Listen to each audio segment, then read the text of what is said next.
Bagaimana sih cara menangani tujuan hidup kita supaya teratur dan disiplin dalam perjalanan yang kita lalui sehari-hari? Mari kita mulai videonya.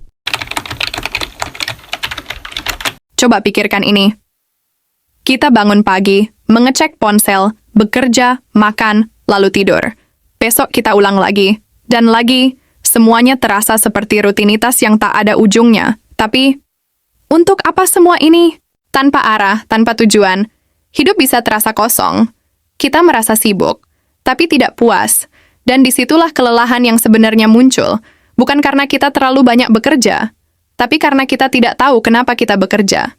Manusia adalah makhluk pencari makna. Kita bukan hanya butuh makanan atau tempat tinggal, kita butuh alasan. Sebuah alasan untuk bangun dari tempat tidur. Sebuah alasan untuk bertahan di saat hidup terasa sulit. Tujuan hidup bukan selalu sesuatu yang besar.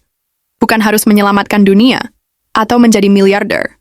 Kadang, tujuan hidup adalah menjadi orang tua yang baik, membantu orang lain, menyelesaikan satu buku yang kita mulai. Tujuan kecil bisa membawa dampak besar. Karena saat kita tahu mengapa, kita akan menemukan bagaimana. Tanpa tujuan, kita mudah terombang-ambing. Kita jadi mudah terdistraksi oleh apa yang viral, bukan apa yang penting. Kita kehilangan kompas, dan saat itu terjadi, bahkan kesuksesan terasa hampa. Banyak orang kaya, terkenal, punya segalanya, tapi tetap merasa kosong, karena bukan kekayaan yang membuat hidup berarti, tapi tujuan di baliknya. Jadi, bagaimana kita menemukan tujuan hidup? Mulailah dengan bertanya, apa yang membuat hatimu bergairah? Apa yang kamu lakukan, bahkan jika tidak dibayar? Apa yang ingin kamu wariskan pada dunia?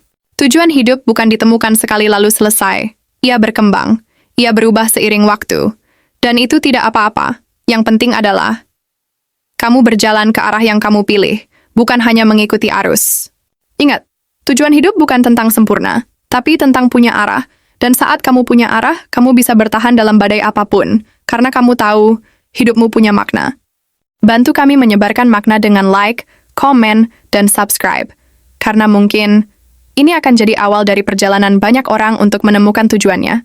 Sampai jumpa di video berikutnya.